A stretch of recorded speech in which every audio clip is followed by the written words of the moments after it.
Good morning ವಿದ್ಯಾರ್ಥಿಗಳೇ. ನಾವು ಇಂದು 10ನೇ ತರಗತಿಯ ರಾಜ್ಯಶಾಸ್ತ್ರ ವಿಭಾಗದ ಅಧ್ಯಾಯ 1 ಆಗಿರುವಂತಹ ಭಾರತದ ಸಮಸ್ಯೆಗಳು ಹಾಗೂ ಅವುಗಳ ಪರಿಹಾರೋಪಾಯಗಳು ಅನ್ನುವಂತಹ ಪಾಠವನ್ನು ನೋಡೋಣ. ನಮ್ಮ ಯೂಟ್ಯೂಬ್ ತರಗತಿಗೆ ನಿಮಗೆಲ್ಲರಿಗೂ ಮತ್ತೊಮ್ಮೆ ಸ್ವಾಗತವನ್ನು ಹೇಳ್ತಾ, ನಾವಿಂದು ಈ ಒಂದು ಭಾರತದ ಸಮಸ್ಯೆಗಳ ಬಗ್ಗೆ ಮತ್ತು ಅವುಗಳ ಪರಿಹಾರೋಪಾಯಗಳ ಬಗ್ಗೆ ನಾವು ಒಂದು ಬೆಳಕನ್ನು ಚೆಲ್ಲುವಂತಹ ಪಾಠ ಇದು. ಇದರ ಬಗ್ಗೆ ತಿಳಿತಾ ಹೋಗೋಣ. ಸೊ ಇದರಲ್ಲಿ ನಾವು ಕಲಿಯುವಂತಹ ಅಂಶಗಳು ಏನಪ್ಪ ಅಂತಂತಂದರೆ, ಭಾರತದ ಸಮಸ್ಯೆಗಳು ಯಾವ್ಯಾವು ಅದರ ಬಗ್ಗೆ ಹೆಚ್ಚಾಗಿ ಗಮನವನ್ನು ಕೊಡುವಂತಹ ಪಾಠ ಆಗಿರುತ್ತೆ ಇದು. ಸೊ ಅದರಲ್ಲಿ ಸಮಸ್ಯೆಗಳು ಯಾವಪ್ಪ, ನಿರುದ್ಯೋಗ, ತಾರತಮ್ಯ ಆಗಿರ್ಬೋದು. ಆ ತಾರತಮ್ಯದಲ್ಲಿ ಲಿಂಗ ತಾರತಮ್ಯ, ಜಾತಿ ತಾರತಮ್ಯ, ಪ್ರಾಂತೀಯ ಒಂದು ಅಸಮಾನತೆಯ ಬಗ್ಗೆ ಬೆಳಕನ್ನು ಚೆಲ್ಲುತ್ತೆ. ಮತ್ತು ಇನ್ನೊಂದು ಸಮಸ್ಯೆಗಳಲ್ಲಿ ಭಯೋತ್ಪಾದನೆ ಅನ್ನುವಂಥದ್ದು ಒಂದು ಸಮಸ್ಯೆ ಆಗಿರುವಂಥದ್ದು. ಸೊ ಭ್ರಷ್ಟಾಚಾರ ಅನ್ನುವಂತಹ ಸಮಸ್ಯೆ, ಕೋಮುವಾದ ಅನ್ನುವಂತಹ ಸಮಸ್ಯೆ ಇದೆ. ಮತ್ತು ಕಾರ್ಪೊರೇಟ್ ತಂತ್ರಗಾರಿಕೆ ಅನ್ನುವಂತಹ ಹೊಸ ಒಂದು ರೀತಿಯಾದಂತಹ ಸಮಸ್ಯೆ. ಮತ್ತು ಇವುಗಳಿಗೆ ಪರಿಹಾರವನ್ನು ಸಹ ಸೂಚಿಸಿರುವಂತಹ ಒಂದು ಪಾಠನೇ ಭಾರತದ ಸಮಸ್ಯೆಗಳು ಹಾಗೂ ಅವುಗಳ ಪರಿಹಾರೋಪಾಯಗಳು ಅನ್ನುವಂಥದ್ದು. ವಿದ್ಯಾರ್ಥಿಗಳೇ, ಭಾರತ 1947ರಲ್ಲಿ ಸ್ವತಂತ್ರವನ್ನು ಗಳಿಸುತ್ತೆ. ಈ ಸ್ವತಂತ್ರವನ್ನು ಗಳಿಸಿದಂತಹ ಸಂದರ್ಭದಲ್ಲಿ ಸ್ವತಂತ್ರವನ್ನು ಗಳಿಸೋದಕ್ಕಿಂತ ಮೊದಲು ಹಲವಾರು ಸಮಸ್ಯೆಗಳಿದ್ವು. ಸ್ವತಂತ್ರ ಗಳಿಸಿದ ನಂತರ ಭಾರತ ಆಂತರಿಕವಾಗಿ ಮತ್ತು ಬಾಹ್ಯವಾಗಿ ಎದುರಿಸೋದಕ್ಕೆ ಸ್ಟಾರ್ಟ್ ಆಗುತ್ತೆ. ಹಾಗಾದರೆ ಸಮಸ್ಯೆಗಳು ಯಾವುವು ಅನ್ನುವಂಥದ್ದನ್ನು ನಾವು ನೋಡಿದ್ವಿ. ಆ ಸಮಸ್ಯೆಗಳಿಗೆ ಪರಿಹಾರಗಳು ಯಾವುವು ಅಂತ ನಾವು ಒಂದೊಂದಾಗಿ ನೋಡ್ತಾ ಹೋಗೋಣ. ಮೊದಲನೇದಾಗಿ ಭಾರತದ ಸಮಸ್ಯೆಗಳು ಅನ್ನುವಂಥದ್ರಲ್ಲಿ ಮುಖ್ಯವಾದಂತಹ ಸಮಸ್ಯೆ ನಿರುದ್ಯೋಗ ಅನ್ನುವಂಥದ್ದು. ಯಾಕೆ ನಮ್ಮ ದೇಶದಲ್ಲಿ ನಿರುದ್ಯೋಗ ಇಷ್ಟೊಂದು ದೊಡ್ಡ ಮಟ್ಟದಲ್ಲಿದೆ ಅನ್ನುವಂಥದ್ದಕ್ಕೆ ಒಂದು ಸಣ್ಣದಾಗಿರುವಂಥದ್ದು ಜನಸಂಖ್ಯೆ ಅನ್ನೋದೇ ಕಾಮನ್ ಆಗಿ ಬರುವಂಥದ್ದು. ಯಾಕೆಂದರೆ ಇವತ್ತಿಗೆ ನಾವು ಹೇಳ್ತಾ ಹೋದರೆ ಭಾರತದಲ್ಲಿ ಸುಮಾರು 130 ಕೋಟಿಗಿಂತ ಹೆಚ್ಚು ಜನಸಂಖ್ಯೆಯನ್ನು ನಾವು ನೋಡ್ತೀವಿ. ಪ್ರಪಂಚದ ಅತ್ಯಂತ ಹೆಚ್ಚು ಜನಸಂಖ್ಯೆಯ ರಾಷ್ಟ್ರಗಳಲ್ಲಿ ಭಾರತ ಅನ್ನುವಂಥದ್ದು 2ನೇ ಸ್ಥಾನದಲ್ಲಿರುವಂಥದ್ದು ಮುಖ್ಯವಾಗಿರುವಂಥದ್ದಾಗಿರುವಂಥದ್ದು. ಹಾಗಾಗಿನೇ ಇಲ್ಲಿ ಜನಸಂಖ್ಯೆಯಲ್ಲಿ ಅತಿ ಜನಸಂಖ್ಯೆ ಇರೋದ್ರಿಂದಲೇ ನಿರುದ್ಯೋಗ ಸಮಸ್ಯೆ ಕಾಡ್ತಾ ಇರುವಂಥದ್ದು ಅನ್ನುವಂಥದ್ದನ್ನು ನಾವು ನೋಡ್ಬೋದು ಅಂತ ನೋಡೋಣ. ಸೊ ನಿರುದ್ಯೋಗ ಅಂದರೆ ಒಬ್ಬ ವ್ಯಕ್ತಿಗೆ ಕೆಲಸ ಮಾಡುವಂಥ ಸಾಮರ್ಥ್ಯ ಇರುತ್ತೆ. ಹಾಗಾದರೆ ಆ ವ್ಯಕ್ತಿಗೆ ಉದ್ಯೋಗ ಅಥವಾ ಕೆಲಸ ಅನ್ನುವಂಥದ್ದು ಇಲ್ಲದಿರುವಂಥ, ಕೆಲಸ ಮಾಡುವ ಸಾಮರ್ಥ್ಯ ವ್ಯಕ್ತಿಗಿದ್ರೂ ಅವನಿಗೆ ಯಾವುದೇ ಕೆಲಸ ಸಿಗದೇ ಇದ್ದರೆ ಅದನ್ನು ನಾವು ಏನಂತ, ಕೆಲಸ ಮಾಡುವ ಸಾಮರ್ಥ್ಯ ಇರುವಂತಹ ವ್ಯಕ್ತಿಗೆ ಉದ್ಯೋಗ ಲಭ್ಯತೆ ಇಲ್ಲದಿರುವುದೇ ನಾವು ನಿರುದ್ಯೋಗ ಅಂತ ಕರಿಬೋದು. ಸಿಂಪಲ್ ಆಗಿ ಹೇಳ್ಬೋದು, ಕೆಲಸ ಮಾಡುವ ಸಾಮರ್ಥ್ಯ ಇರುವಂತಹ ವ್ಯಕ್ತಿಗೆ ಕೆಲಸದ ಲಭ್ಯತೆ ಇಲ್ಲದಿರುವುದೇ ನಿರುದ್ಯೋಗ. ಅಂದರೆ ಅವನಿಗೆ ಕೆಲಸ ಮಾಡುವಂಥ ಶಕ್ತಿ ಸಾಮರ್ಥ್ಯ ಎಲ್ಲ ಇರುತ್ತೆ, ಪಾಪ ಅವನಿಗೆ ಕೆಲಸ ಸಿಗ್ತಾ ಇರಲ್ಲ. ಅದನ್ನು ನಾವೇನಂತ ಕರಿತೀವಿ, ನಿರುದ್ಯೋಗ ಅಂತ ಕರಿತೀವಿ. ಸೊ ಈ ನಿರುದ್ಯೋಗಕ್ಕೆ ಮುಖ್ಯವಾದಂಥ ಕಾರಣಗಳನ್ನು ನಾವು ನೋಡ್ತಾ ಹೋಗೋಣ. ಸೊ ನಿರುದ್ಯೋಗಕ್ಕೆ ಏನೇನು ಕಾರಣ ಅನ್ನುವಂಥದ್ದು, ಭಾರತ ಅತ್ಯಂತ ಹೆಚ್ಚು ಜನಸಂಖ್ಯೆ ಹೊಂದಿರುವಂತಹ ರಾಷ್ಟ್ರ ಆಗಿರೋದ್ರಿಂದ ವಿದ್ಯಾರ್ಥಿಗಳೇ, ಮಿತಿಮೀರಿದ ಜನಸಂಖ್ಯೆ ಅನ್ನುವಂಥದ್ದು ಒಂದು ಮುಖ್ಯವಾದಂಥ ಕಾರಣ. ನಮ್ಮ ದೇಶದಲ್ಲಿ ನಿರುದ್ಯೋಗ ಸಮಸ್ಯೆ ಇರೋ ಕಾರಣ ಏನಪ್ಪ ಅಂದರೆ ಮಿತಿಮೀರಿದ ಜನಸಂಖ್ಯೆ. ಸೊ 2011ರ ಪ್ರಕಾರ 121 ಕೋಟಿ ಜನಸಂಖ್ಯೆ ಇತ್ತು ವಿದ್ಯಾರ್ಥಿಗಳೇ. ಈಗ 2020 ಸುಮಾರು 135 ಕೋಟಿಗೂ ಹೆಚ್ಚು ಜನಸಂಖ್ಯೆ ನಮ್ಮ ದೇಶದಲ್ಲಿದೆ.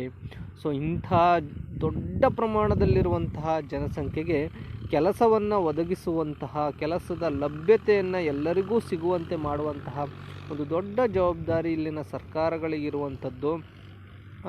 ಅತ್ಯಂತ ಹೆಚ್ಚು ಹೆಚ್ಚು ಶೈಕ್ಷಣಿಕ ಮಟ್ಟ ಇರುವಂತಹ ಇಲ್ಲಿನ ವ್ಯಕ್ತಿಗಳಿಗೆ ಅಥವಾ ಜನರಿಗೆ ಉದ್ಯೋಗದ ಲಭ್ಯತೆ ಅನ್ನುವಂಥದ್ದು ಅತ್ಯಂತ ದೊಡ್ಡ ಕಷ್ಟಕರವಾದಂತಹ ಸನ್ನಿವೇಶ ನಮ್ಮ ದೇಶದಲ್ಲಿರುವಂಥದ್ದು.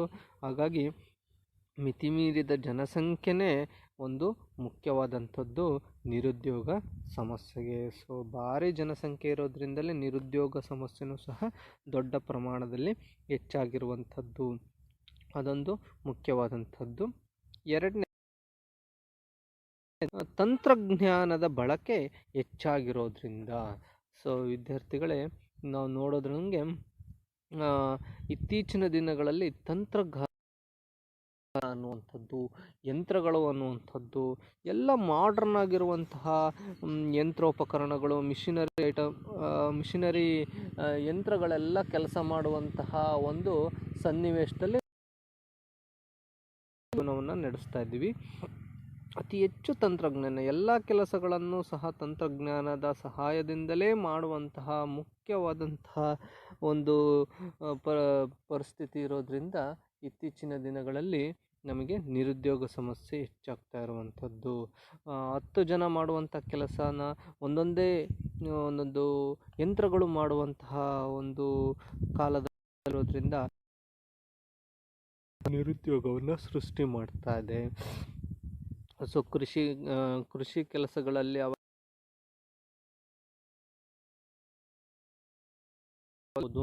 ಈಗ ಭತ್ತ ನಾಟಿ ಮಾಡೋದಕ್ಕೂ ಮಿಷಿನ್ಗಳು ಬಂದಿರುವಂಥದ್ದು, ಭತ್ತವನ್ನು ಕೊಯ್ಲು ಮಾಡೋದಕ್ಕೂ ಮಿಷಿನ್ನು, ರಾಗಿ ಕೊಯ್ಲು ಮಾಡೋದಕ್ಕೂ ಮಿಷಿನ್ಗಳು ಬಂದಿರುವಂಥದ್ದು. ರಾಗಿ ಕೊಯ್ದಂತಹ ರಾಗಿಯನ್ನು ಹುಲ್ಲನ್ನು ಕಟ್ತಾಯಿದ್ರು ಜನಗಳು ಹಿಂದಿನ ಕಾಲದಲ್ಲಿ. ಆದರೆ ಇತ್ತೀಚಿನ ದಿನಗಳ ಮಿಷಿನ್ಗಳೇ ಆ ರಾಗಿಯ ಹುಲ್ಲನ್ನು ಕಟ್ಟುವಂಥದ್ದು ಸಹ ಬಂದಿರುವಂಥದ್ದು. ಆಮೇಲೆ ಕಾಯಿ ಸುಲಿಯುವಂಥದ್ದು, ಅಡಿಕೆ ಸುಲಿಯುವಂತಹ ಮಿಷಿನ್ಗಳು ಬಂದಿರುವಂಥದ್ದು. ಸೊ ಮೆಕ್ಕೆಜೋಳವನ್ನು ಬಿಡಿಸುವಂತಹ ಮಿಷಿನ್ಗಳು ಬಂದಿರುವಂಥದ್ದು. ಈ ತಂತ್ರಜ್ಞಾನ ಅನ್ನುವಂಥದ್ದು ಹೆಚ್ಚಾಗಿ ಯಂತ್ರಗಳ ಉತ್ಪಾದನೆ ಅನ್ನುವಂಥದ್ದು, ಯಂತ್ರಗಳು ಹೊಸ ಒಂದು ಯಂತ್ರಗಳ ಒಂದು ಅನ್ವೇಷಣೆಗಳು ಹೆಚ್ಚಾಗಿರೋದ್ರಿಂದ ನಿರುದ್ಯೋಗ ಸಮಸ್ಯೆ ಅನ್ನುವಂಥದ್ದು ಹೆಚ್ಚಾಗ್ತಾ ಇರುವಂಥದ್ದನ್ನು ಸಹ ನಾವು ನೋಡ್ತೀವಿ. ಸೊ ಮಿತಿಮೀರಿದ ಜನಸಂಖ್ಯೆ ಒಂದು ಕಾರಣ ಆದರೆ, ಹೆಚ್ಚಾದಂತಹ ತಂತ್ರಜ್ಞಾನದ ಬಳಕೆಯೂ ಸಹ ಒಂದು ಮುಖ್ಯವಾದಂತಹ ಕಾರಣ ನಿರುದ್ಯೋಗ ಸಮಸ್ಯೆಗೆ. ನೆಕ್ಸ್ಟು, ನೈಸರ್ಗಿಕ ಸಂಪನ್ಮೂಲಗಳ ಕೊರತೆ. ವಿದ್ಯಾರ್ಥಿಗಳೇ, ನಮ್ಮ ದೇಶದಲ್ಲಿ ನಮ್ಮ ದೇಶದ ಜನಸಂಖ್ಯೆಗೆ ತಕ್ಕಂತಹ ನೈಸರ್ಗಿಕ ಸಂಪನ್ಮೂಲಗಳ ಲಭ್ಯತೆ ಇಲ್ಲ ಅನ್ನುವಂಥದ್ದು ಮುಖ್ಯವಾದಂತಹ ಒಂದು ಕಾರಣ ಆಗಿರ್ಬೋದು. ಸೊ ನೈಸರ್ಗಿಕ ಸಂಪನ್ಮೂಲಗಳ ಲಭ್ಯತೆ ಯಾವ ದೇಶದಲ್ಲಿ ಜಾಸ್ತಿ ಇರುತ್ತೋ ಆ ದೇಶದಲ್ಲಿ ನಿರುದ್ಯೋಗ ಸಮಸ್ಯೆ ಅನ್ನುವಂಥದ್ದು ಇರೋದಿಲ್ಲ. ಸೊ ಸಂಪನ್ಮೂಲಗಳನ್ನು ನಾವು ಪದೇ ಪದೇ ಬೇರೆ ದೇಶಗಳಿಂದ ಆಮದು ಮಾಡಿಕೊಂಡ್ರೆ ಹೆಚ್ಚಿನ ನಮ್ಮ ದೇಶದ ಆದಾಯವನ್ನು ಆಮದು ಮಾಡಿಕೊಂಡಿರುವಂತಹ ದೇಶಕ್ಕೆ ನಾವು ಕೊಡಬೇಕಾಗುತ್ತೆ.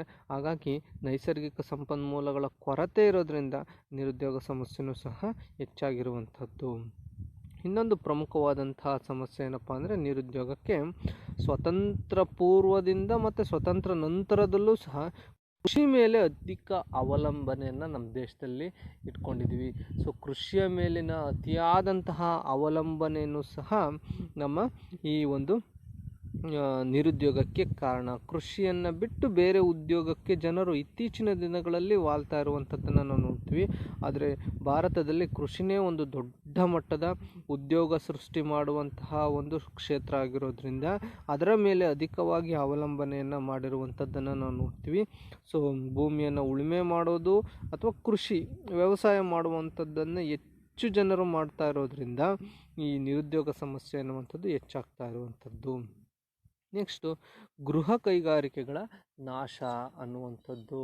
ಸೊ ವಿದ್ಯಾರ್ಥಿಗಳೇ, ಈ ಗೃಹ ಕೈಗಾರಿಕೆಗಳ ನಾಶ ಅನ್ನುವಂಥದ್ದು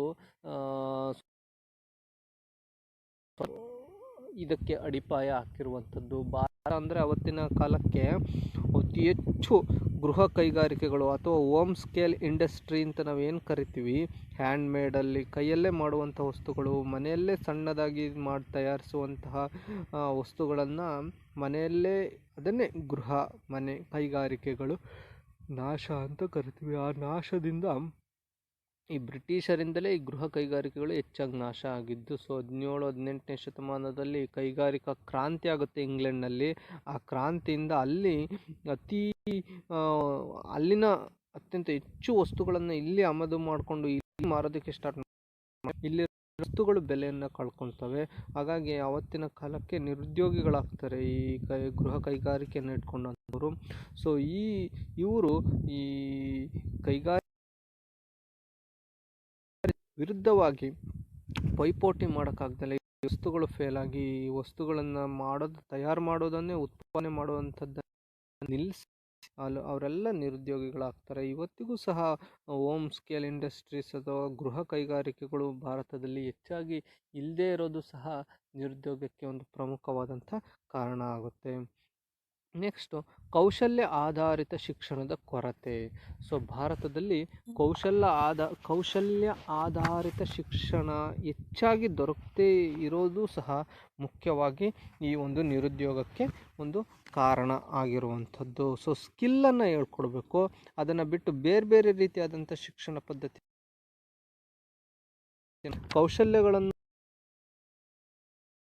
ಆ ರೀತಿಯಾದಂಥ ಒಂದು ಶಿಕ್ಷಣವನ್ನು ವಿದ್ಯಾರ್ಥಿಗಳಿಗೆ ನೀಡಿದರೆ ಅವರಲ್ಲಿ ಒಂದು ಕೌಶಲ್ಯ ಹೆಚ್ಚಾಗ್ತಾ ಅವರೇ ಒಂದು ರೀತಿಯಾದಂತಹ ಕೆಲಸ ಕಾರ್ಯಗಳಲ್ಲಿ ತೊಡಗೋದನ್ನು ನಾವು ನೋಡ್ಬೋದು. ಸೊ ಇವು ಮುಖ್ಯವಾಗಿ ನಿರುದ್ಯೋಗಕ್ಕೆ ಕಾರಣ ಆಗ್ತವೆ. ಪ್ರಮುಖವಾಗಿ 6 ಕಾರಣಗಳನ್ನು ನಾವು ವಿದ್ಯಾರ್ಥಿಗಳೇ ಇಲ್ಲಿ ನೋಡಿದ್ವಿ. ಇನ್ನೊಮ್ಮೆ ಹೇಳ್ತೀನಿ. ಸೊ ನಿರುದ್ಯೋಗ ಅಂತಂತಂದರೆ ಒಬ್ಬ ವ್ಯಕ್ತಿಗೆ ಕೆಲಸ ಮಾಡುವ ಸಾಮರ್ಥ್ಯ ಇದ್ದು ಆ ವ್ಯಕ್ತಿಗೆ ಕೆಲಸದ ಲಭ್ಯತೆ ಇಲ್ಲದಿದ್ದರೆ, ಆ ವ್ಯಕ್ತಿ ಸಿಗದೇ ಹೋದರೆ ಇಷ್ಟಂದ್ರೆ ಸಾಕು. ಒಬ್ಬ ವ್ಯಕ್ತಿಗೆ ಕೆಲಸ ಮಾಡುವ ಸಾಮರ್ಥ್ಯ ಇದ್ದು ಆ ವ್ಯಕ್ತಿಗೆ ಕೆಲಸ ಸಿಗದೇ ಇದ್ದರೆ ಅದನ್ನೇ ನಾವು ನಿರುದ್ಯೋಗ ಅಂತ ಕರಿತೀವಿ. ಸೊ ಕೆಲಸ ಇಲ್ಲದ ಪರಿಸ್ಥಿತಿ ಅಂತ ಕರಿಬೋದು.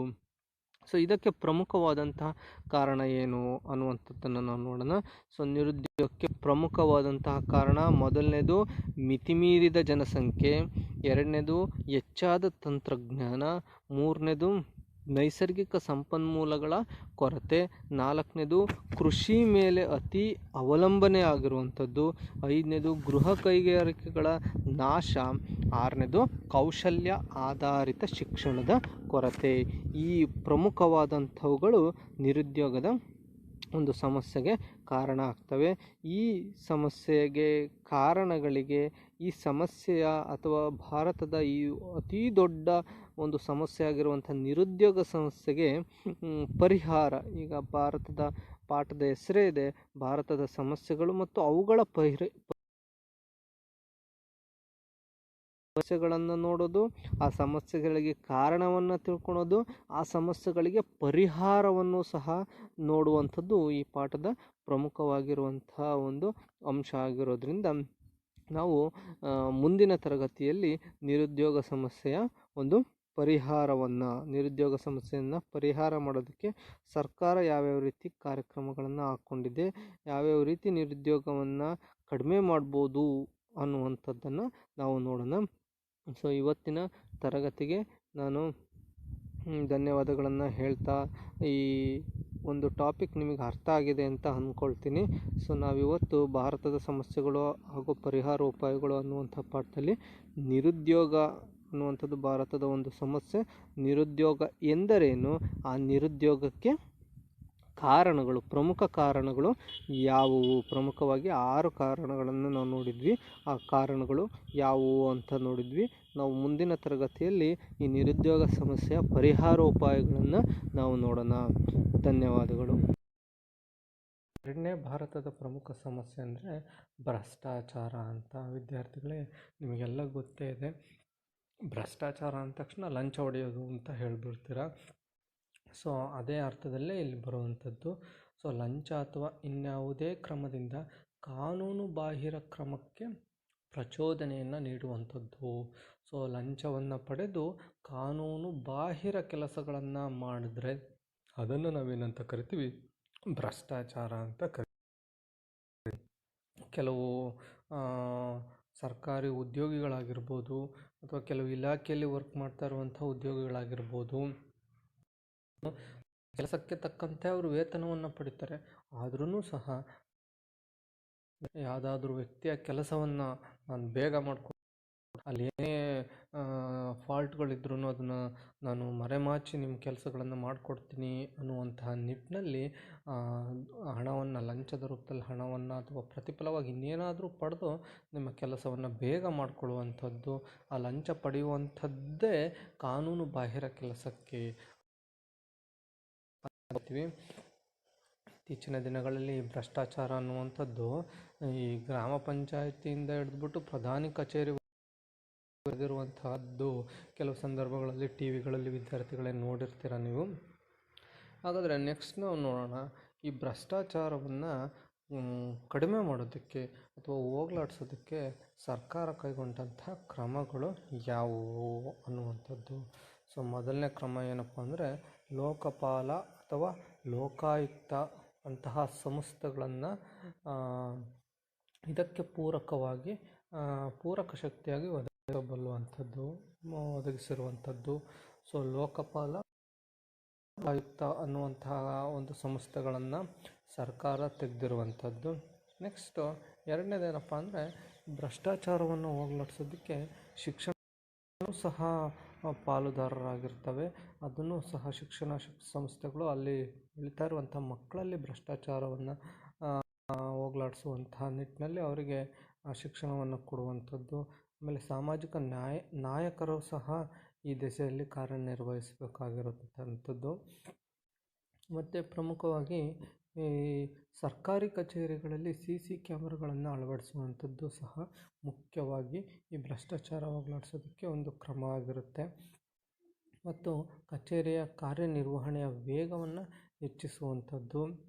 ಇದರ ಜೊತೆಗೆ ಭ್ರಷ್ಟಾಚಾರ ಕೊಡುವಂಥದ್ದು. ಕೊನೆಯದಾಗಿ ಒಂದು ಪ್ರಕರಣಗಳನ್ನು ಬೇಗ ನ್ಯಾಯ ನಿರ್ಣಯವನ್ನು ಮಾಡುವಂಥದ್ದು ಪ್ರಮುಖವಾಗಿ ಭ್ರಷ್ಟಾಚಾರವನ್ನು ಹೋಗಲಾಡಿಸೋದಕ್ಕೆ ಕೈಗೊಂಡಂಥ ಕ್ರಮಗಳಾಗಿರ್ತವೆ. ಸೊ ಇನ್ನೊಮ್ಮೆ ನಾನು ಹೇಳ್ತೀನಿ ವಿದ್ಯಾರ್ಥಿಗಳು, ಭ್ರಷ್ಟಾಚಾರವನ್ನು ಹೋಗಲಾಡಿಸಲು ಇರುವಂಥ ಪರಿಹಾರೋಪಾಯಗಳು ಲೋಕಪಾಲ ಮತ್ತು ಲೋಕಾಯುಕ್ತ ಸಂಸ್ಥೆಗಳನ್ನು ಹುಟ್ಟುಹಾಕಿರುವಂಥದ್ದು. ಶಿಕ್ಷಣ ಸಂಸ್ಥೆಗಳ ಪಾಲು ಹೆಚ್ಚಾಗಿರುತ್ತೆ. ಸಾಮಾಜಿಕ ನಾಯಕರ ಪಾತ್ರ ಹೆಚ್ಚಾಗಿರುತ್ತೆ. ಸರ್ಕಾರಿ ಕಚೇರಿಗಳಲ್ಲಿ CC ಕ್ಯಾಮ್ರಾಗಳನ್ನು ಅಳವಡಿಸುವಂಥದ್ದು. ಆಮೇಲೆ ಕಚೇರಿಯ ಕಾರ್ಯನಿರ್ವಹಣೆಯ ವೇಗವನ್ನು ಹೆಚ್ಚಿಸುವಂಥದ್ದು. ಆಮೇಲೆ ಭ್ರಷ್ಟಾಚಾರಿಗಳಿಗೆ ಕಠಿಣ ಶಿಕ್ಷೆಯನ್ನು ವಿಧಿಸುವಂಥದ್ದು. ಆಮೇಲೆ ನ್ಯಾಯಾಧೀಶರ ನ್ಯಾಯಾಲಯದಲ್ಲಿರುವಂಥ ಕೇಸುಗಳನ್ನು, ಅಪರಾಧ ಪ್ರಕರಣಗಳನ್ನು ಬೇಗನೆ ನ್ಯಾಯವನ್ನು ನಿರ್ಣಯ ಮಾಡಿ ಕೊಡುವಂಥದ್ದು. ಇದು ಭ್ರಷ್ಟಾಚಾರವನ್ನು ಹೋಗಲಾಡಿಸೋದಕ್ಕೆ ಇರುವಂಥ ಪರಿಹಾರೋಪಾಯಗಳು. ವಿದ್ಯಾರ್ಥಿಗಳೇ, ನಾವಿಂದು ನಿರುದ್ಯೋಗ ಎಂದರೇನು, ನಿರುದ್ಯೋಗಕ್ಕೆ ಕಾರಣ, ನಿರುದ್ಯೋಗಕ್ಕೆ ಪರಿಹಾರೋಪಾಯಗಳು, ಭ್ರಷ್ಟಾಚಾರ ಅಂದ್ರೇನು, ಭ್ರಷ್ಟಾಚಾರವನ್ನು ಹೋಗಲಾಡಿಸೋದಕ್ಕೆ ಇರುವಂಥ ಪರಿಹಾರೋಪಾಯಗಳು, ಈ ಎರಡು ಟಾಪಿಕ್ಗಳನ್ನು ನಾವು ನೋಡಿದ್ವಿ. ಸಿಂಪಲಾಗಿ ಇನ್ನೊಂದ್ಸಲ ಹೇಳ್ತೀನಿ. ನಿರುದ್ಯೋಗ ಅಂದರೆ ಕೆಲಸ ಮಾಡುವಂಥ ಸಾಮರ್ಥ್ಯ ಇರುವ ವ್ಯಕ್ತಿಗೆ ಉದ್ಯೋಗ ಲಭ್ಯತೆ ಇಲ್ಲದಿರುವುದೇ ನಿರುದ್ಯೋಗ. ನಿರುದ್ಯೋಗಕ್ಕೆ ಕಾರಣ ಮಿತಿ ಮೀರಿದ ಜನಸಂಖ್ಯೆ, ಹೆಚ್ಚಾದ ತಂತ್ರಜ್ಞಾನದ ಬಳಕೆ, ಸಂಪನ್ಮೂಲಗಳ ಕೊರತೆ, ಕೃಷಿ ಮೇಲಿನ ಅಧಿಕ ಅವಲಂಬನೆ, ಗೃಹ ಕೈಗಾರಿಕೆಗಳ ನಾಶ, ಕೌಶಲ್ಯ ಆಧಾರಿತ ಶಿಕ್ಷಣದ ಕೊರತೆ. ಇಷ್ಟು ಇದನ್ನು ನಿರುದ್ಯೋಗವನ್ನು ಹೋಗಲಾಡಿಸೋದಕ್ಕಿರುವಂಥ ಕ್ರಮಗಳು ಯಾವಪ್ಪ ಅಂದರೆ ಕೇಂದ್ರ ಸರ್ಕಾರ ಮತ್ತು ರಾಜ್ಯ ಸರ್ಕಾರ ಕ್ರಮಗಳನ್ನು ಹಾಕ್ಕೊಂಡಿರುವಂಥದ್ದು. ಕೌಶಲ್ಯ ಆಧಾರಿತ ಗುಣಮಟ್ಟದ ಶಿಕ್ಷಣವನ್ನು ನೀಡ್ತಾ ಇರುವಂಥದ್ದು. ಸ್ವಯಂ ಉದ್ಯೋಗ ಮಾಡೋದಕ್ಕೆ ಮೂಲ ಬಂಡವಾಳವನ್ನು ಸಾಲದ ರೂಪದಲ್ಲಿ ಕೊಡ್ತಾ ಇರುವಂಥದ್ದು. ಸಹಾಯಧನವನ್ನು ನೀಡ್ತಾ ಇರುವಂಥದ್ದು. ಇದರ ಜೊತೆಗೆ ಗುಣಮಟ್ಟದ ತಾಂತ್ರಿಕ ಶಿಕ್ಷಣವನ್ನು ನೀಡ್ತಾ ಇರುವಂಥದ್ದು. ಇದು ಸಹ ಮುಖ್ಯವಾಗಿ ನಿರುದ್ಯೋಗ ಸಮಸ್ಯೆಯನ್ನು ಹೋಗಲಾಡಿಸೋದಕ್ಕೆ ಸರ್ಕಾರ ಕೈಗೊಂಡಂಥ ಕಾರ್ಯಕ್ರಮಗಳು ಅಥವಾ ಪರಿಹಾರೋಪಾಯಗಳು ಅಂತ ಕರಿತೀವಿ. ಇದಾದ ನಂತರ ಎರಡನೇ ಭಾರತದ ಸಮಸ್ಯೆಗಳು ಮತ್ತು ಅದಕ್ಕೆ ಪರಿಹಾರ ನೋಡಿದ್ವಿ, ಭ್ರಷ್ಟಾಚಾರ. ಸೊ ಭ್ರಷ್ಟಾಚಾರ ಅಂದರೆ ಲಂಚ ಅಥವಾ ಇನ್ಯಾವುದೋ ಕ್ರಮದಿಂದ ಭ್ರಷ್ಟಾಚಾರ ಅಂತ ಕರಿತೀವಿ. ಈ ಭ್ರಷ್ಟಾಚಾರವನ್ನು ಹೋಗಲಾಡಿಸೋದಕ್ಕೆ ಇರುವಂತಹ ಮಾರ್ಗಸೂಚಿ ಅಂತ ಉಪಾಯಗಳು ಯಾವಪ್ಪ ಅಂತಂತಂದರೆ, ಲೋಕಪಾಲ್ ಮತ್ತು ಲೋಕಾಯುಕ್ತ ಸಂಸ್ಥೆಗಳನ್ನು ನೇಮಕ ಮಾಡಿರುವಂಥದ್ದು. ಶಿಕ್ಷಣ ಸಂಸ್ಥೆಗಳ ಪಾತ್ರ ಮುಖ್ಯವಾಗಿರುತ್ತೆ. ಸಾಮಾಜಿಕ ನ್ಯಾಯಕರುಗಳ ಪಾತ್ರ ಮುಖ್ಯವಾಗಿರುತ್ತೆ. ಸರ್ಕಾರಿ ಕಚೇರಿಗಳಲ್ಲಿ CCTV ಕ್ಯಾಮ್ರಾಗಳನ್ನು ಅಳವಡಿಸುವಂಥದ್ದು. ಆಮೇಲೆ ಕಚೇರಿಯ ಕಾರ್ಯನಿರ್ವಹಣೆಯ ವೇಗವನ್ನು ಹೆಚ್ಚಿಸುವಂಥದ್ದು. ನೆಕ್ಸ್ಟು ಭ್ರಷ್ಟಾಚಾರದಲ್ಲಿ ಭಾಗಿಯಾದಂಥವರಿಗೆ ಕಠಿಣ ಶಿಕ್ಷೆಯನ್ನು ವಿಧಿಸುವಂಥದ್ದು. ನ್ಯಾಯಾಲಯದಲ್ಲಿ ನ್ಯಾಯಾಧೀಶರ ಸಂಖ್ಯೆಯನ್ನು ಹೆಚ್ಚಿಸಿ ಬೇಗ ಅಂತಹ ಪ್ರಕರಣಗಳನ್ನು ನ್ಯಾಯ ನಿರ್ಣಯವನ್ನು ಮಾಡುವಂಥ ಕಾರ್ಯಕ್ರಮಗಳನ್ನು ಮಾಡಿದ್ರೆ ಈ ಭ್ರಷ್ಟಾಚಾರ ಭಾರತದಿಂದ ಮುಕ್ತಿಯಾಗುತ್ತೆ ಅನ್ನುವಂಥದ್ದನ್ನು ನಾವು ಇಲ್ಲಿ ಹೇಳ್ಬೋದು. ಸೊ ಇದು ಭಾರತದ ಸಮಸ್ಯೆಗಳು ಹಾಗೂ ಅವುಗಳ ಪರಿಹಾರೋಪಾಯಗಳು ಅನ್ನುವಂತಹ ಪಾಠದಲ್ಲಿ ನಿರುದ್ಯೋಗ ಎಂದರೇನು, ನಿರುದ್ಯೋಗಕ್ಕೆ ಕಾರಣ, ನಿರುದ್ಯೋಗವನ್ನು ಹೋಗಲಾಡಿಸಲಿರುವಂತಹ ಪರಿಹಾರೋಪಾಯಗಳು, ಅದಾದ ನಂತರ ಎರಡನೇದು ಭ್ರಷ್ಟಾಚಾರ ಅಂದ್ರೇನು, ಭ್ರಷ್ಟಾಚಾರವನ್ನು ಹೋಗಲಾಡಿಸೋದಕ್ಕಿರುವಂಥ ಕ್ರಮಗಳ ಬಗ್ಗೆ ನಾವಿಂದು ತಿಳ್ಕೊಂಡ್ವಿ.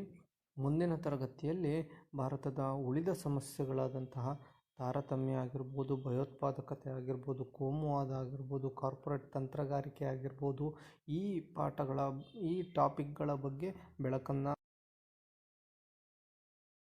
ಈ ಯೂಟ್ಯೂಬ್ ತರಗತಿ ಮುಗಿಸ್ತಾ ಇದ್ದೀನಿ. ಧನ್ಯವಾದಗಳು.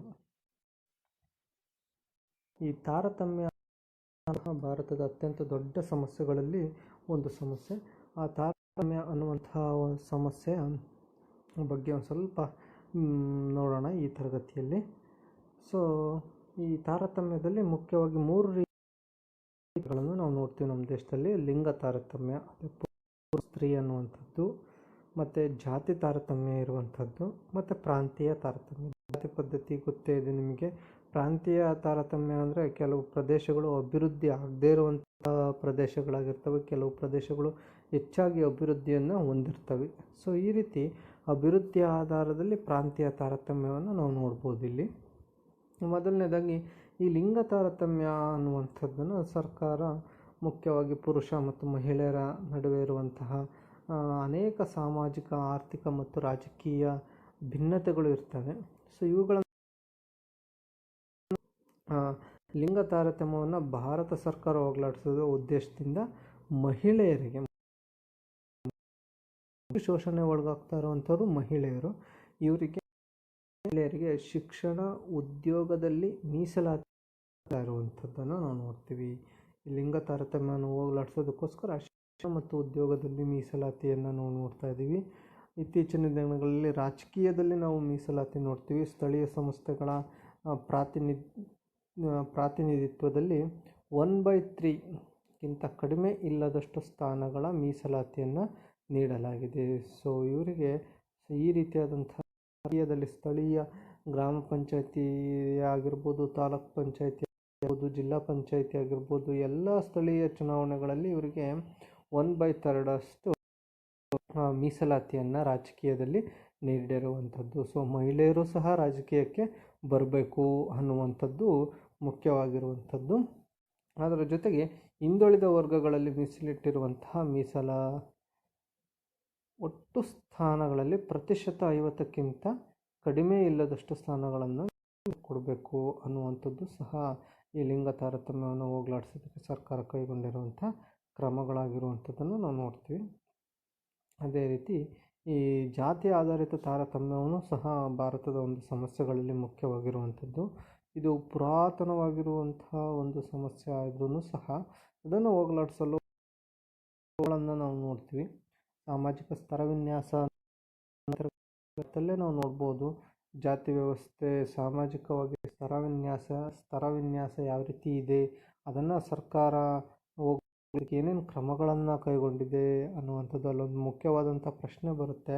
ಅಸ್ಪೃಶ್ಯತೆ ಹೋಗಲಾಡಿಸಲು ಸರ್ಕಾರ ಏನೇನು ಕ್ರಮವನ್ನು ಕೈಗೊಂಡಿದೆ ಅನ್ನುವಂಥದ್ದು. ಅನೇಕ ಕಾರ್ಯಕ್ರಮಗಳನ್ನು ಸಹ ಈ ಜಾತಿ ವ್ಯವಸ್ಥೆ ನಿರ್ಮೂಲನೆಗೆ ಸರ್ಕಾರ ಕೈಗೊಂಡಿರುವಂಥದ್ದನ್ನು ನಾವು ನೋಡ್ತೀವಿ. ಅದೇ ರೀತಿ ಪ್ರಾಂತೀಯ ತಾರತಮ್ಯ ಅಂದರೆ ಇಲ್ಲಿ ವಿದ್ಯಾರ್ಥಿಗಳೇ ಲಿಂಗ ಅಸಮಾನತೆ ಮತ್ತು ಜಾತಿ ಅಸಮಾನತೆ ರೀತಿಯಲ್ಲಿ ಪ್ರಾದೇಶಿಕ ಅಸಮಾನತೆಯು ಸಹ ಒಂದು ಸಮಾಜದ ದೊಡ್ಡ ಸಮಸ್ಯೆಗಳಲ್ಲಿ ಆಗಿರುವಂಥದ್ದು. ಅಭಿವೃದ್ಧಿಯ ಹೆಸರಿನಲ್ಲಿ ರಾಷ್ಟ್ರಗಳು ಕೆಲವು ಪ್ರದೇಶಗಳು ಸ್ವಾಭಾವಿಕವಾಗಿ ಮುಂದುವರೆದಿದ್ದರೆ ಕೆಲವು ಪ್ರದೇಶಗಳು ಹಿಂದುಳಿದಿರುವಂಥದ್ದು. ಈಗ ಕರ್ನಾಟಕದಲ್ಲೇ ನಾವು ನೋಡ್ಬೋದು, ಇಲ್ಲಿ ಉದಾಹರಣೆ ಸಹಿತ ಹೇಳಿರುವಂಥದ್ದು. ಅನೇಕ ಕರ್ನಾಟಕದಲ್ಲಿ ಪ್ರದೇಶಗಳು ಕೆಲವು ಅತ್ಯಂತ ಹೆಚ್ಚು ಹೊಂದಿದ್ರೆ ಅಭಿವೃದ್ಧಿಯನ್ನೇ ಕಾಣದಿರುವಂತಹ ಪ್ರದೇಶಗಳನ್ನು ಸಹ ನಾವಿಲ್ಲಿ ನೋಡ್ತೀವಿ. ಸೊ ಹಾಗಾಗಿನೇ ಭಾರತದ ಸಂವಿಧಾನದಲ್ಲಿ 371ನೇ ವಿಧಿ ಎ ಇಂದ ಜೆ ವರೆಗೆ ತಿದ್ದುಪಡಿಯನ್ನು ಮಾಡಲಾಗಿರುವಂಥದ್ದು. ಹಿಂದುಳಿದ ಪ್ರದೇಶಗಳಿಗೆ ವಿಶೇಷ ಸ್ಥಾನಮಾನವನ್ನು ನೀಡಿರುವಂಥದ್ದು ಸಹ ನಾವು ನೋಡ್ತೀವಿ. ಸೊ ಉದಾಹರಣೆಗೆ ಕರ್ನಾಟಕದಲ್ಲೂ ಸಹ ನೋಡಿ ವಿದ್ಯಾರ್ಥಿಗಳು, ಇದು ಕೆಲವು ಸಂದರ್ಭಗಳಲ್ಲಿ ಕೇಳ್ತಾರೆ. ಸೊ ಕರ್ನಾಟಕದಲ್ಲಿ ಪ್ರಾದೇಶಿಕ ಅಸಮಾನತೆಯನ್ನು ಹೋಗಲಾಡಿಸುವ ಉದ್ದೇಶದಿಂದ 2001ರಲ್ಲಿ DM ನಂಜುಂಡಪ್ಪ ಸಮಿತಿಯನ್ನು ನೇಮಕ ಮಾಡಲಾಗುತ್ತೆ. ಸೊ ಪ್ರಾದೇಶಿಕ ಅಸಮಾನತೆ, ಕೆಲವು ಪ್ರದೇಶಗಳು ಅಭಿವೃದ್ಧಿಯನ್ನು ಹೊಂದಿದರೆ ಕೆಲವು ಪ್ರದೇಶಗಳು ಅಭಿವೃದ್ಧಿಯನ್ನು ಹೊಂದದೇ ಇರುವಂಥ ಪ್ರದೇಶಗಳಿರ್ತವೆ. ಸೊ ಅಂಥ ಸಂದರ್ಭದಲ್ಲಿ ಪ್ರಾದೇಶಿಕ ಅಸಮಾನತೆಯನ್ನು ಹೋಗಲಾಡಿಸೋದಕ್ಕೋಸ್ಕರ DM ನಂಜುಂಡಪ್ಪ ಸಮಿತಿಯನ್ನು ಕರ್ನಾಟಕ ಸರ್ಕಾರ ನೇಮಕ ಮಾಡಿರುತ್ತೆ. ನೆನ್ಪಿಟ್ಕೊಳ್ರಿ, ಪರೀಕ್ಷೆ ಸಂದರ್ಭದಲ್ಲೇ ಕೇಳುವಂಥದ್ದು. ಇದಕ್ಕೆ ಪೂರಕವಾಗಿ ಸಂವಿಧಾನಕ್ಕೆ ವಿಧಿ 371 ಸೇರ್ಪಡೆ ಮಾಡುವುದರ ಮೂಲಕ ಕರ್ನಾಟಕದಲ್ಲಿರುವಂತಹ ಹಿಂದುಳಿದ ಪ್ರದೇಶಗಳಿಗೆ ವಿಶೇಷ ಸ್ಥಾನಮಾನವನ್ನು ನೀಡಲಾಗಿರುವಂಥದ್ದನ್ನು 6 ಜಿಲ್ಲೆಗಳಿಗೆ ವಿದ್ಯಾರ್ಥಿಗಳೇ ವಿಶೇಷ ಸ್ಥಾನಮಾನವನ್ನು ಸರ್ಕಾರ ನೀಡಿರುವಂಥದ್ದು. 371 ವಿಧಿಯ ಪ್ರಕಾರ ಆ 6 ಜಿಲ್ಲೆಗಳು ಯಾವಪ್ಪ ಅಂತಂತಂದರೆ, ನಿಮಗೆ ಪ್ರಾದೇಶಿಕ ಸಮತೋಲನದ 6 ಜಿಲ್ಲೆಗಳು ಯಾವಪ್ಪ ಅಂತಂತಂದರೆ 371ನೇ ವಿಧಿಯ ಪ್ರಕಾರ ಇವುಗಳನ್ನು ಉತ್ತಮವಾದಂತಹ ಅಭಿವೃದ್ಧಿಯ ಕಡೆಗೆ ಕರ್ಕೊಂಡು ಹೋಗುವಂತಹ ನಿಟ್ಟಿನಲ್ಲಿ ಇವುಗಳನ್ನು ಹಿಂದುಳಿದ ಪ್ರದೇಶಗಳ ವಿಶೇಷ ಸ್ಥಾನಮಾನವನ್ನು ನೀಡಲಾಗಿರುತ್ತಂತೆ. ಸೊ ಇದನ್ನು ಕರ್ನಾಟಕದಲ್ಲಿ ಕಲ್ಯಾಣ ಕರ್ನಾಟಕ ಅಂತಲೂ ಸಹ ಅಂತೀವಿ. ಹೈದರಾಬಾದ್ ಕರ್ನಾಟಕದ ಪ್ರದೇಶಗಳಾಗಿರ್ತವೆ ಇವು. ಕಲ್ಯಾಣ ಕರ್ನಾಟಕ ಪ್ರದೇಶಗಳು ಅಂತಲೂ ಸಹ ಇರ್ತವೆ. ಆ 6 ಯಾವ ಜಿಲ್ಲೆಗಳು ಅಂತಂತಂದರೆ ಬೀದರ್, ಕಲಬುರಗಿ, ಯಾದಗಿರಿ, ರಾಯಚೂರು, ಕೊಪ್ಪಳ, ಬಳ್ಳಾರಿ. ಈ 6 ಜಿಲ್ಲೆಗಳು ವಿಶೇಷ ಸ್ಥಾನಮಾನವನ್ನು ಕರ್ನಾಟಕದಲ್ಲಿ ಕೊಟ್ಟಿರುವಂಥದ್ದನ್ನು ನಾವು ನೋಡ್ತೀವಿ. ಆ ರೀತಿ ಹಿಂದುಳಿದಂಥ ಪ್ರಾಂತೀಯ ಅಸಮಾನತೆಯನ್ನು ಹೋಗಲಾಡಿಸೋದಕ್ಕೋಸ್ಕರ ಈ ರೀತಿ ಹಿಂದುಳಿದ ಪ್ರದೇಶಗಳು ಅಥವಾ ಪ್ರಾಂತೀಯ ಪ್ರದೇಶಗಳನ್ನು ಮುಂದುವರೆಸೋದಕ್ಕೋಸ್ಕರ ವಿಶೇಷವಾಗಿರುವಂಥ 371ನೇ ವಿಧಿಯನ್ನು ಬಳಸ್ಬಿಟ್ಟು ಅವುಗಳಿಗೆ ವಿಶೇಷ ಅನುದಾನವನ್ನು ಅಲ್ಲಿ ಅಭಿವೃದ್ಧಿ ಮಾಡುವಂಥ ಕೆಲಸಗಳನ್ನು ನಾವು ನೋಡ್ಬೋದು. ಆ ಪ್ರದೇಶಗಳನ್ನು ಅಭಿವೃದ್ಧಿಗೋಸ್ಕರನೇ ಈ ರೀತಿ ಪ್ರಾಂತೀಯ ಅಸಮತೋಲನವನ್ನು ತೆಗೆದುಹಾಕುವಂಥದ್ದನ್ನು ನಾವು ನೋಡ್ತೀವಿ. ನೆಕ್ಸ್ಟ್ ವಿದ್ಯಾರ್ಥಿಗಳೇ, ಕೋಮುವಾದ ಅನ್ನುವಂಥದ್ದು ಸಹ ಒಂದು ದೊಡ್ಡ ಪಿಡುಗಾಗಿ ಇರುವಂಥದ್ದು. ಸೊ ಕೋಮುವಾದ ಅನ್ನುವಂಥದ್ದು ಭಾರತದ ಅತ್ಯಂತ ಈ ದೊಡ್ಡ ದೇಶದಲ್ಲಿ ಈ ಐಕ್ಯತೆಯ ಒಂದು ದೊಡ್ಡ ಪ್ರಶ್ನೆ ಬಂದಂಥ ಸಂದರ್ಭದಲ್ಲಿ ಈ ಕೋಮುವಾದ ಅನ್ನುವಂಥದ್ದು ಈ ಐಕ್ಯತೆಗೆ ಮಾರಕವಾಗಿರುತ್ತೆ ಹೇಗೆ ಅಂತ ಪ್ರಶ್ನೆ ಕೇಳ್ತಾರೆ. ಅಭ್ಯಾಸದಲ್ಲಿದೆ ವಿದ್ಯಾರ್ಥಿಗಳೇ, 62ನೇ ಪೇಜಲ್ಲಿ ಕೋಮುವಾದ ದೇಶದ ಐಕ್ಯತೆಗೆ ಮಾರಕ ಹೇಗೆ ಅಂತ. ಕೋಮುವಾದ ಅಂದರೆ ಏನು ಅಂತ ತಿಳ್ಕೊಳ್ಳೋಣ ವಿದ್ಯಾರ್ಥಿಗಳೇ. ಕೋಮು ಅಂದರೆ ಒಂದು ಧರ್ಮ ಅಥವಾ ಮತ ಅಂತ ಕರಿಬೋದು. ಸಿಂಪಲಾಗಿ ಹೇಳಬೇಕು ಅಂದರೆ ಅವರ ಧರ್ಮ ಅವರಿಗೆ ಹೆಚ್ಚು ಅನ್ನುವಂತಹ ವಾದ, ಅದನ್ನೇ ನಾವು ಕೋಮುವಾದ ಅಂತ ಕರಿತೀವಿ. ಇದು ಕೆಲವು ಸಂದರ್ಭಗಳಲ್ಲಿ ಮಿತಿಮೀರಿದಂಥ ಸಂದರ್ಭದಲ್ಲಿ ಘರ್ಷಣೆಗಳು ನಡೆಯುವಂತಹದ್ದನ್ನು ನಾವು ನೋಡ್ತೀವಿ. ಮುಸ್ಲಿಮರಿಗೆ ಕ್ರಿಶ್ಚಿಯನ್ನರಿಗೆ ಘರ್ಷಣೆಗಳು ನಡೀತಾ ಇರುವಂಥದ್ದು, ಕ್ರಿಶ್ಚಿಯನ್ನರಿಗೆ ಘರ್ಷಣೆಗಳು ನಡೀತಾ ಇರುವಂಥದ್ದು, ಈ ರೀತಿ.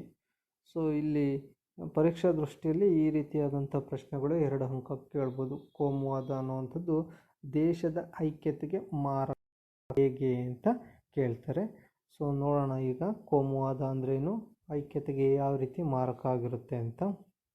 ಸೊ ಧರ್ಮದ ಆಧಾರದಲ್ಲಿ ಸಮಾಜದ ವಿಭಜನೆ ಹಾಗೂ ಆ ನೆಲೆಯಲ್ಲೇ ಗುರುತಿಸಿಕೊಂಡು ಪರಸ್ಪರ ವಿರುದ್ಧ ಹಿತಾಸಕ್ತಿಯನ್ನು ಬೆಳೆಸಿಕೊಳ್ಳುವುದನ್ನು ಕೋಮುವಾದ ಅಂತ ಕರಿತೀವಿ. ನೋಡಿ, ಸಿಂಪಲ್ ಆಗಿದೆ. ಧರ್ಮದ ಆಧಾರದಲ್ಲಿ ಸಮಾಜದ ವಿಭಜನೆ. ಸೊ ಧರ್ಮದ ಆಧಾರದಲ್ಲಿ ಸಮಾಜವನ್ನು ವಿಭಜನೆ ಮಾಡುವಂಥದ್ದು ಮತ್ತು ಆ ನೆಲೆಯಲ್ಲೇ ಗುರುತಿಸಿಕೊಂಡು ಪರಸ್ಪರ ವಿರುದ್ಧ ಹಿತಾಸಕ್ತಿಯನ್ನು ಬೆಳೆಸಿಕೊಳ್ಳುವಂಥದ್ದನ್ನು ನಾವು ಏನಂತ ಕರಿತೀವಿ? ಕೋಮುವಾದ ಅಂತ ಕರಿತೀವಿ. ಸೊ ಈ ಕೋಮುವಾದದಿಂದ ಏನೇನು ಭಿನ್ನತೆ ಉಂಟಾಗುತ್ತೆ.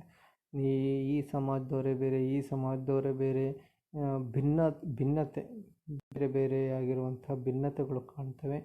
ಅಪನಂಬಿಕೆ ಸ್ಟಾರ್ಟ್ ಆಗುತ್ತೆ. ನಂಬಿಕೆ ಇಲ್ಲದೆ ಇರುವಂಥ ಸ್ಥಿತಿ ಸ್ಟಾರ್ಟ್ ಆಗುತ್ತೆ. ಆಮೇಲೆ ಘರ್ಷಣೆಗಳು ಒಂದು ಕೋಮಿಗೆ ಇನ್ನೊಂದು ಕೋಮಿಗೆ ಹೆಚ್ಚಾಗಿ ಭಯದ ವಾತಾವರಣ ಸೃಷ್ಟಿಯಾಗುವಂಥ ಸಮಾಜದಲ್ಲಿ ಗುಂಪುಗಾರಿಕೆ ಹೆಚ್ಚಾಗುವಂಥದ್ದನ್ನು ನಾವು ನೋಡ್ತೀವಿ. ಆಮೇಲೆ ಆರ್ಥಿಕ ವೈಷಮ್ಯ ಹೆಚ್ಚಾಗುವಂಥದ್ದನ್ನು ನೋಡ್ತೀವಿ. ರಾಜಕೀಯ ಪೈಪೋಟಿಗೆ ಕಾರಣವಾಗುವಂಥದ್ದನ್ನು ನೋಡ್ತೀವಿ. ಈ ರೀತಿ ರಾಷ್ಟ್ರೀಯ ಐಕ್ಯತೆಗೆ ಇದು ಅಪಾಯವನ್ನು ತಂದೊಡ್ಡುತ್ತೆ. ಸೊ ಇತ್ತೀಚಿನ ದಿನಗಳಲ್ಲಿ ರಾಜಕೀಯವಾಗಿ ಅದು ಸಹ ಹೆಚ್ಚಾಗ್ತಾ ಇರುವಂಥದ್ದು. ಈ ರೀತಿಯಾದಂತಹ ಅವರ ಮತವನ್ನು ಪಡೆಯುವ ನಿಟ್ಟಿನಲ್ಲಿ ಬೇರೆ ಬೇರೆ ರೀತಿಯಾದಂತಹ ಒಂದು ತಂತ್ರಗಳನ್ನು ಹೆಣೆದು ಈ ಮತಗಳ ಮಧ್ಯದಲ್ಲಿ, ಧರ್ಮಗಳ ಮಧ್ಯದಲ್ಲಿ ಉಳಿ ಹಿಂಡುವಂಥ ಕೆಲಸ ನಡೆಯುತ್ತೆ ಅನ್ನುವಂಥದ್ದು. ಸೊ ವಿದ್ಯಾರ್ಥಿಗಳು ಇಷ್ಟು ಬರೆದ್ರೆ ಸಾಕು. ನೀವು 2 ಅಂಕಕ್ಕೆ ಕೇಳ್ಬೋದು ಅಥವಾ 3 ಅಂಕಕ್ಕೆ ಕೇಳ್ಬೋದು. ಕೋಮುವಾದ ದೇಶದ ಐಕ್ಯತೆಗೆ ಮಾರಕ ಹೇಗೆ? ಎಲ್ಲರೂ ಒಟ್ಟಾಗಿದ್ದರೆ ಅದು ಐಕ್ಯತೆ ಆಗುತ್ತೆ. ಈ ಕೋಮುವಾದ ಧರ್ಮಗಳ ಮಧ್ಯೆ ಜಗಳ ಸ್ಟಾರ್ಟ್ ಆದರೆ ಐಕ್ಯತೆಗೆ ಮಾರಕ ಅಷ್ಟೇ ಅದು. ಸೊ ಧರ್ಮದ ಆಧಾರದಲ್ಲಿ ಸಮಾಜವನ್ನು ವಿಭಜನೆ ಮಾಡಿ ಆ ನೆಲೆ ಪರಸ್ಪರ ವಿರುದ್ಧ ಹಿತಾಸಕ್ತಿ, ಇವ್ರಿಗೆ ಕಂಡ್ರೆ ಅವ್ರಿಗಾಗಲ್ಲ, ಅವ್ರಿಗೆ ಕಂಡ್ರೆ ಇವರಿಗಾಗಲ್ಲ, ಈ ರೀತಿಯಾದಂತಹ ವಿರುದ್ಧ ಹಿತಾಸಕ್ತಿಯನ್ನು ಬೆಳೆಸ್ಕೊಳ್ಳುವಂಥದ್ದು. ಇದರಿಂದಲೇ ಕೋಮುವಾದ ಅಂತ ಕರಿತೀವಿ. ಇಲ್ಲಿ ಸಾಮಾಜಿಕ ಭಿನ್ನತೆಗೆ ಕಾರಣ ಆಗುತ್ತೆ, ನಂಬಿಕೆಗೆ ಕಾರಣವಾಗುತ್ತೆ, ಭಯದ ವಾತಾವರಣ ಸೃಷ್ಟಿಯಾಗುತ್ತೆ. ಇವೆಲ್ಲ ಪಾಯಿಂಟ್ ವೈಸ್ ಬರ್ಬೋದು ನೀವು. ಸಾಮಾಜಿಕ ಭಿನ್ನತೆ, ಪರಸ್ಪರ ಅಪನಂಬಿಕೆ, ಭಯದ ವಾತಾವರಣ ಸೃಷ್ಟಿ, ಗುಂಪುಗಾರಿಕೆ, ಆರ್ಥಿಕ ವೈಷಮ್ಯ ಮತ್ತು ರಾಜಕೀಯ ಪೈಪೋಟಿಗೆ ಇದು ಕಾರಣವಾಗುವಂಥದ್ದನ್ನು ನಾವು ನೋಡ್ತೀವಿ. ಇದು ಮುಖ್ಯವಾಗಿ ವಿದ್ಯಾರ್ಥಿಗಳೇ ಕೋಮುವಾದ ಅನ್ನುವಂತಹ ಒಂದು ಭಾರತದ ಸಮಸ್ಯೆಗಳಿಗೆ ಇರುವಂಥದ್ದು. ಸೊ ಈ ರೀತಿ ಸಮಸ್ಯೆಗಳಿಗೆ ಕಾನೂನಲ್ಲಿ ಹಲವಾರು ವಿಧವಾದಂಥದ್ದು ನೋಡಿರುತ್ತೆ. ಆಮೇಲೆ ಸೊ ಶಾಲಾ ಹಂತದಿಂದಲೇ ಈ ಕೋಮುವಾದ ಬೆಳೆಸದ ರೀತಿಯಲ್ಲಿ ಶಿಕ್ಷಣ ಸಂಸ್ಥೆಗಳು, ಸರ್ಕಾರ ಶಿಕ್ಷಣ ಸಂಸ್ಥೆಗಳು ನಡೀತಾ ಇರುವಂಥದ್ದನ್ನು ನಾವು ನೋಡ್ತೀವಿ. ಸೊ ಇದು ಇವತ್ತಿನ ಈ ತರಗತಿಯ ಮುಖ್ಯವಾದಂತಹ ಅಂಶ. ಸೊ ಭಾರತದ ಸಮಸ್ಯೆಗಳು ಮತ್ತು ಪರಿಹಾರದಲ್ಲಿ ಕೋಮುವಾದ, ತಾರತಮ್ಯ, ಈ ಮುಖ್ಯವಾದಂಥ 4 ಅಂಶಗಳನ್ನು ನಾವು ಇಲ್ಲಿವರೆಗೆ ತಿಳ್ಕೊಂಡಿದ್ದೀವಿ. ಸೊ ಮುಂದಿನ ತರಗತಿಯಲ್ಲಿ ಮಹಿಳೆಯರ ಸ್ಥಾನಮಾನ ಅನ್ನುವಂಥದ್ದು ಒಂದು ಸಮಸ್ಯೆ ಭಾರತದಲ್ಲಿ. ಅದಕ್ಕೆ ಮುಖ್ಯವಾದಂಥ ಸರ್ಕಾರ ಕೈಗೊಂಡಿರುವಂಥ ಕ್ರಮಗಳು, ಅಂದರೆ ಮಹಿಳೆಯರ ಸ್ಥಾನವನ್ನು ಉನ್ನತೀಕರಿಸಲು ಸರ್ಕಾರ ಯಾವ್ಯಾವ ರೀತಿ ಕ್ರಮವನ್ನು ಕೈಗೊಂಡಿದೆ ಅನ್ನುವಂಥದ್ದನ್ನು ನಾವು ನೋಡ್ತೀವಿ. ಸೊ ಇತ್ತೀಚಿನ ದಿನಗಳಲ್ಲಿ ತಾರತಮ್ಯ ಅನ್ನುವಂಥದ್ದು ಬಂತು. ಏನೋ ಪುರುಷ ಮತ್ತು ಸ್ತ್ರೀ ಅನ್ನುವಂಥ ತಾರತಮ್ಯ ಅನ್ನುವಂಥದ್ದು, ಸ್ತ್ರೀ ಅನ್ನುವಂಥ ತಾರತಮ್ಯ ಅನ್ನುವಂಥದ್ದು ಭಾರತದಲ್ಲಿ ಇರೋದ್ರಿಂದ ಆ ಸ್ತ್ರೀಯನ್ನು ಉನ್ನತೀಕರಿಸಲು, ಅವಳನ್ನು ಶಿಕ್ಷಣ, ಸಾಮಾಜಿಕವಾಗಿ, ಶೈಕ್ಷಣಿಕವಾಗಿ, ಆರ್ಥಿಕವಾಗಿ, ರಾಜಕೀಯವಾಗಿ ಅವಳನ್ನು ಯಾವ ರೀತಿ ಪ್ರಬಲ ಮಾಡಬೇಕು, ಯಾವ ರೀತಿ ಅವಳನ್ನು ಮೇಲಕ್ಕೆ ಅನ್ನುವಂಥದ್ದನ್ನು ನಾವು ಈ ಮಹಿಳೆಯರ ಸ್ಥಾನಮಾನ ಅಂತ ಕರಿತೀವಿ. ಆ ಮಹಿಳೆಯರ ಸ್ಥಾನಮಾನವನ್ನು ಹೆಚ್ಚಿಗೆ ಅಥವಾ ಪುರುಷರಿಗೆ ಸಮಾನವಾಗಿ ಮಾಡೋದಕ್ಕೆ ಸರ್ಕಾರ ಯಾವ್ಯಾವ ರೀತಿ ಕ್ರಮಗಳನ್ನು ಕೈಗೊಂಡಿದೆ ಅನ್ನುವಂಥದ್ದನ್ನು ಮುಂದಿನ ತರಗತಿಯಲ್ಲಿ ನೋಡೋಣ ಅಂತ ಹೇಳ್ತಾ ಇವತ್ತಿನ ಈ ಯೂಟ್ಯೂಬ್ ಮಾಡ್ತಾ ಇದ್ದೀನಿ. ಧನ್ಯವಾದಗಳು.